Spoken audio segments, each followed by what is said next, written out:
ولسمشر غنی د طلوع تلویزیون خورا ننګونکې مناظره کې څه وویل. ګرانو لیدونکو السلام علیکم. راځو د ولسمشر د وینا مهم ټکي راخلو. سوله اوس د هیواد اساسي او ملي بحث دی. د بیان ازادي د ښځو حقونه اوس د ټولو سرې کرښې دي. هڅه کوو د طالبانو او حکومت د مذاکراتو ترمنځ د خبرو خنډونه له منځه یوسو. دا خنډونه د امریکا حضور او پاکستان سره د طالبانو اړیکه ده. سولې ته بې قید او بې شرطه راغلو. اوربند مو وکړ. نړیوال او امریکا ته ممکنات ورکړ. سولې لپاره د امریکا د خاص استازي د ټاکلو په برخه کې ما سره مشوره شوې. حتی د ویټو حق مې هم درلود. سیاسي کوشر د سیاسي اجماع په برخه کې عجله وکړه. دوی پاکستان او روسیې ته لاړل. ویل موږ طالبانو سره مخامخ خبرې پیلوو. د امریکا او طالبانو خبرې کې زموږ حضور ضروري نه دی. خو له دولت پرته د سولې تړون څوک نشي امضا کولی. هغوی هوکړه لاسلیک کوي. د امریکا او ناټو اساسي شریکان موږ یو. د سولې تړون ته به مشروعیت او حیثیت دولت ورکوي. د سولې هوکړه لا وروستۍ نه ده. نه مې وروستی متن لوستی. د تړون په نهایي کولو مذاکرات روان دي. موږ سره پرې وار له مخه واضح مذاکرات شوي دي. د امریکایي ځواکونو کمول او زیاتول د افغانستان د شرایطو له مخې دي. د ځواکونو او مصارفو کمول غوښتنه ما له ټرمپ نه په لیک کې کړې وه. که امریکا له 5 اډو ووځي دا ډې به د افغانستان ملي او امنیتي ځواکونو ته سپارل کیږي. د امریکایي 5,000 ځواکونو وتل زموږ پر ژوند اثر نه کوي. زموږ کمانډویان او ناټو ځواکونه شته. پخوا دا خبره ما کړې وه خو اوس وایم افغانستان په 6 میاشتو کې طالبانو لاسته نه ځي. موږ امنیتي او دفاعي بنسټونو کې پراخ اصلاحات راوستي. امنیتي ځواکونو ته د کال 500 میلیونه ډالر بودیجه افغانستان اوس له خپله کوره برابروي. طالب له امریکا سره د تروریزم په ضد جګړې ژمنه نه ده کړې. د اړیکو پرې کول ژمنه کړې. امریکا او طالبان چې ابتدایي هوکړې ته ورسیږي موږ سره خبرې پیلېږي. د دوی هوکړې کنټرول موږ سره نه دی. د ټرمپ وروستیو څرګندونو شاید له امریکا سره د طالبانو د مذاکراتو مسیر بدل کړی وي. شاید نه وي بدل کړی. زموږ مذاکراتي پلاوی آماده دی. اعلان به یې کړو. هغه وخت به اعلانوو چې مذاکراتو دقیق وخت معلوم شي. سیاسون له انتقاد پرته بل کار نه لري. دوی برنامه نه لري. زه هم سیاسي کس یم خو برنامه لرم. د دوحې د افغاني غونډې په اړه سیاسونو موږ ته وویل 25 کسان باید پلاوي کې وي. د باندې چې ووتل 90 کسان یې کړل. بیا یې 250 کړل. د طالبانو خبره د هغه پلاوي په اړه سمه وه چې دا خو څه واده نه دی. ټاکنې د خلکو حق دی. خلک باید د انتخاب حق ولري. د طالب هره خبره نه منل کیږي.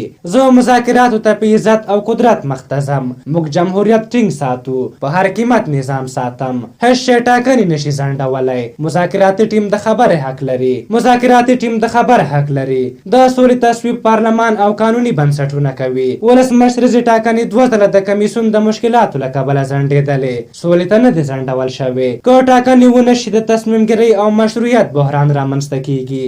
زه جنګ سالار نه یم چې په زوره د واک پر ګدۍ کینم. د حکومت د سولې د خبرو اترو مسیر لوی جرګې ټاکلی دی. سوله اولیت دی خو د جمهوریت په چوکاټ کې. که له 2م ځل انتخابېدو وروسته مې ملت رانه وغواړي دنده پرېږدم یې خو په دې اړه د طالبانو غوښتنه نه منم. زه 70 کلن یم سبا به ومرم خو جمهوري نظام باید په افغانستان کې ژوندی پاتې شي. د طالبانو توغت هرکلی ګاونډیو هیوادونو کې افغان سیاسونه ممکن کړ. دوی په دې مسله کې سیاسي اجماع نه کوي.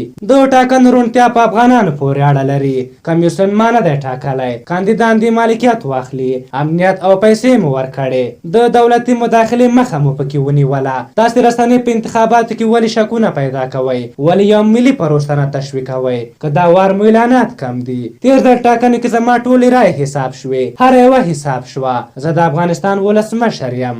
د پارلماني ټاکنو پر مهال د کمیسیون څو هفتهوارې ناستې ما مدیریت کولې. دوی ویل دا مه کوه. بند مې کړې نتیجه یې تاسې ولیده. د ټاکنو کمیسیون د مدیریت ځواب باید کمیسیون ورکړي.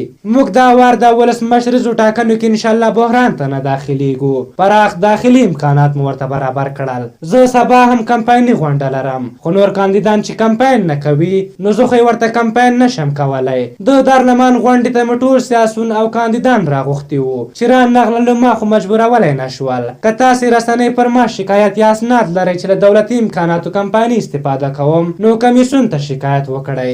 د امان الله خان سره زما د عکسونو راوړلو کوم ځای کمپایني دی؟ هر شی کمپایني مه وینئ. آیا د خپلواکۍ 30 کلیزه خاموشه تېره کړو؟ آیا دارالمان مو باید نوی افتتاح کړي؟ د پاکستان په اړه یې وویل پاکستان اوس هم منځوی دی، اقتصادي بحران سره مخ دی، له ترهګرۍ نه د ملاتړ له کبره نسواري لیست کې دی، تور لیست ته روان دی. او نن موږ داسې خبر ترلاسه کړ چې پاکستان تور لیست کې شاملیږي. د پاکستان انزوا زموږ هدف نه و. موږ غوښتل پاکستان په افغان سوله کې مثبت رول ولوبوي. امریکا ته د پاکستانیانو مشرانو سفر د دغه هیواد سره د امریکا د ښو اړیکو خو کوم مثبت او محسوس تغیرات نه دي راوستي. پاکستان کې مې دا وار د سفر پر مهال ښه نیت ولید، خو نیت کافي نه دی. د دوستانو په اړه یې وویل هغه مې شړلی نه دی، د هغه مسله حقوقي ده. زه حقوقي مسله کې دخالت نه کوم. د سیاسي ډګر نوي متحدین مې د برنامې له مخې راته راځي. څوک چې راڅخه تللي تاسې یې وپوښتئ چې ولې تللي یاست. خارجه وزارت کې د فساد راپور دی، هغه باید وڅېړل شي. دغه وزارت کې د قومي ګرایي په تړاو تاسې قضاوت وکړئ چې څومره آغازادګان پکې مقرر شوي دي. د امنیتي ځواکونو د تمویل لپاره 2.5 میلیارډ ډالر لرو. د ملي عوایدو په ډیرولو سره دا پیسې 4 میلیارډ ډالرو ته رسولی شو. د افغانستان په تاریخ کې زما په څېر چا دولت کې د ښځو مشارکت ته زمینه نه ده برابره کړې. هغه د هوایي بمباریو په هکله وویل د زرمت په حادثه کې 2 پلاوي پلټنه کوي، عواملینو ته به یې سزا ورکوو. خو باید دا هم ووایو چې ډېر ترین ملکي تلفات چا راوستي، ودونو، شفاخانو او جوماتونو باندې چا بریدونه کړي دي. دغه راز زیاته کړه په خوست کې د کمپاین ځواکونه د ملي امنیت پورې تړلي دي. هر جرم چې پرې ثابت شو ملي امنیت او زه مسؤل یم، په اړه به یې پلټنې کوو. پخوا د کابل د هرې امنیتي حوزې مسؤل یوې سیاسي حلقې ټاکلی و چې دا کارونه مو نور ختم کړل. انس حقاني په اړه یې وویل چې هغه په باګرام کې دی، د اعدام حکم صادر شوی نه دی. زه عموما د اعدام حکم نه عملي کوم. په قانون کې واضح ده چې اعدام باید حبس ابد وي، خو دا باید معلومه شي چې اعدام د هیواد په ګټه دی که نه. د خلیل الله پیروزي د خوشي کېدو په هکله یې وویل چې د هغه د خوشي کېدو پیشنهاد ډاکټر عبدالله مطرح کړ. خو تاسو د پیروزي مرګ غواړئ که 125 میلیونه ډالر چې حکومت ته باید تصفیه کې ورکړي. د اجرا ریاست د چلک اندازې په ادرس بدل شوی، اساسي قانون کې ځای نه و. بیا که ولسمشر شم اجرا ریاست بنوي. هغه وویل د کوزې پښتونخوا په اړه ما 2 ټویټه وکړل. هلته ورته خلکو وویل دا ټویټ نه و، بم و. همدا کفایت کوي. دا و د ولسمشر غني د وینا مهم ټکي. تاسو د ولسمشر دغه خبرو په حق له نظر لرئ او د هغه خبرې څومره قناعت بخښونکې دي؟ خپل نظرونه راته په کومنټ کې ولیکئ. که زموږ ویډیو مو خوښه شوې وي ضروري لایک کړئ. تر بلې ویډیو مو په لویو بخښونکي خدای سپارم. د الله په امان.